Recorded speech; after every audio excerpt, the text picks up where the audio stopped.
Talok tatanu pido tau. Mon.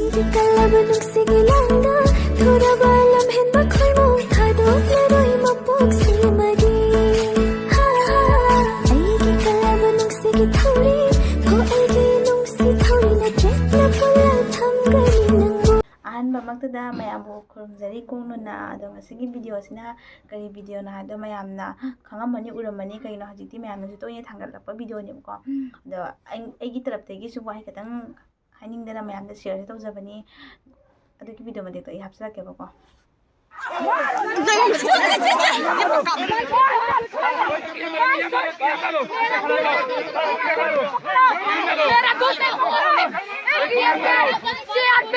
यहाँ मेरे को पकड़ लाया अभी सीआरपी मेरे को यहाँ पकड़ रही है देश वाले लोग क्या हो रहा है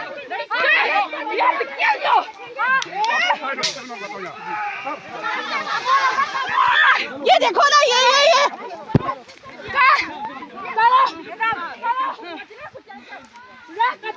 अभी मेरा दूध सीआरपी ने पकड़ा है मेरा सबूत है मेरा अभी यहाँ पकड़ा है इतना देर तक कुछ नहीं हुआ लेकिन अभी यहाँ पकड़ा है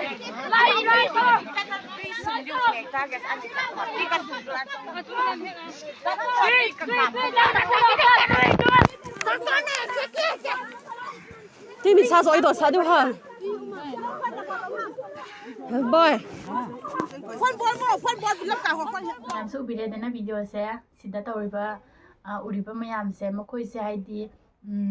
Siguma said, Ojaraga Karamokoinang, a Madra and a Kalaba Kanyam Tori Mogi Makokshida. I did Tasanu pissing center we say not running about Tasanu, Tasadi. Jamna ijata like they were most happy. Masari mapi to sitting I later to napi matat selaga the widow young over. Masana Lotuxa behind her, Masana Lotoga do a kaidama, I do no Center for that I never start by spidey bo hibene at the way bo hibene numbing cigarette bo hibene, set the first with Dina lady. Adomia Musiki Moina, set the Fosco Moya Munari Besiki, Madam D. Go in a khangdre Karadum Hijarum get. Set the Fosca. Tasanu kuki nupi singse khanari singe launari singse kaino hadi tasanu singse na tan badunya center force lebiran nu thopi ro chapi ro na tan badunya bako ada center force ne yada ba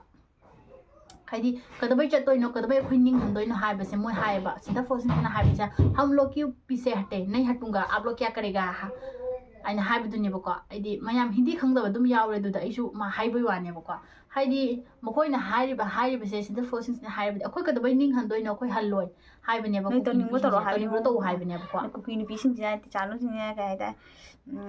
ma phije le je da bai type ta ma phi morong am da le te bai type phi masa se laga masa ma thanda chingthala ga to ba se bo ai moi gi chatna bi oina taw mare khalle nu pa da si ni pi chu oina taw moi gi chatna bi se pe hai de no khangde center force sing na moi mana do to ri center force na kharma ki mi changa dra na taw bi da Atragana kari oina mana center force uriba center force na ngapi senbi gaina lakpa ngakani ado center force khoi mete de su hai kanamgi michang leite na hai kanamgi michang leite na harabani na aduna center force ta su khoi na haijening ba hai babu kanamgi michang leite hai bani na kuki ni pi de su michang thamba yaroi makhoi gi ra amu khoi gi magi de su nusina wangang ba yaroi ba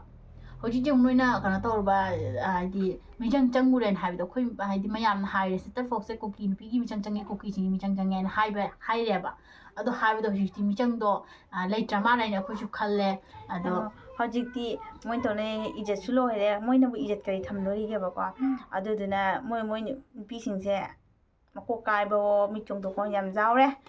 ai jawe ma ti myam su video do biram ga nem ko adu video do di ya hapsar ro ge myam da ko myam do khangam ga nem ko adu khu nu ngai tre ba do su moi na ko ge mai te sing da karim na ki ba sing do ado masa da su dum thu obani ngai da ni nu ngai ba ne ko aduduna mai te ni pi du bai na di lingjen di ne pu thu ko di ngam moi kuno din da ngam moi ngaba inadi mai te gi lingjen se noina tu ha ma che ta mo phangam mo ba noi gi na sa da ngaba akoi mai te ni bi akoi mai te ni pi gi gun ga noi gi kuki gun ga jam khene kuki ni pi di ma phi mo mo lo thok thok khotok na masa so e bo ha ni du to re bo ha ne tawe ba ko ado gilaw nam me mo di akoi mai te di do na di ijetta yamna ijetta lei ba mo ju di ijetta thai do kari na sa khangam mo ba na khoi gi line su dum ure haidi akhoi na lalira noi na lalira kanana chumi habdo line ure nangi lai su dum urang nangi ishwar do nangi jisu do na su urang gani kwa ado ai di hojiki ne ta sanu ama mami chong thok do masagi maran na mami chong thok ta na pokhai jabai wani masagi maran na kwa center force na khut thabi dre matik mukhoi di kano ni sarkar gi thabak to bami nga tani na praja da khut pak pak thabi ya purate ado henjelak padagi center force na moida asigi id kano se khongjang se sangi bane ba henjelak padagi kuki ta chanu sing china khongjang de henjelak padagi mukhoi de henjelak padi themba jarak ta badagi khongjang se changjelak bane ba adu masana masada lang thuja bane ba ko mingona season oi kalaga masa si bu dunya moina hojeri tai pibam se asini video se ka ase sangaroge mathangi da hoji bai jam oi play bane ko nomai ma pai raga kari kari no jam loli ne english ko su loli da kam tai ba adu video ma tek su mam engmina si kamai tare do ko lan mak ta ma na mu sarak ta mu ka kam sak tam ka puri no khang de ba eng si du video ma tek ta mam ko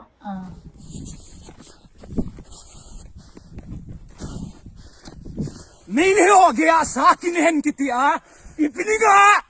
khon han thailo e lai rawam kati hi phu lai ta tu abu mo katan no mi tu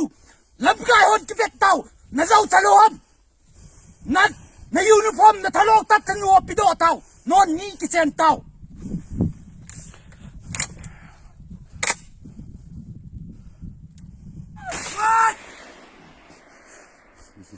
Natao!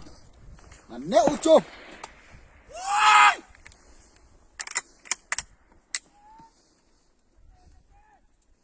Volta, kaptawa, no. Kadung dam. Na status zo siya ki ko.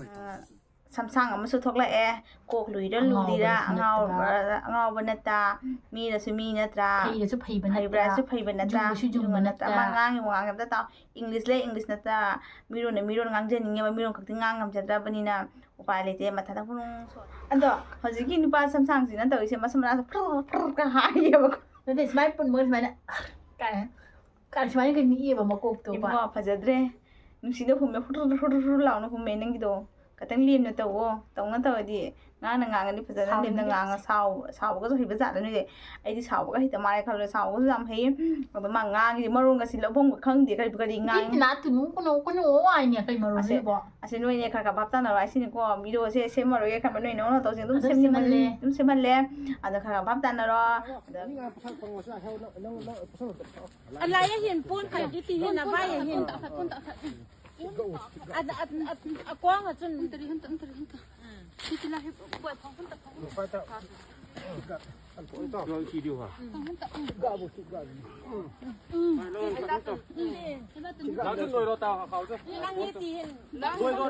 มวยโซคอนสุแกมซาวเลยมาไม่มีตะกะเตชันดนะยามพาจะไปตะเกย na de ma gi skin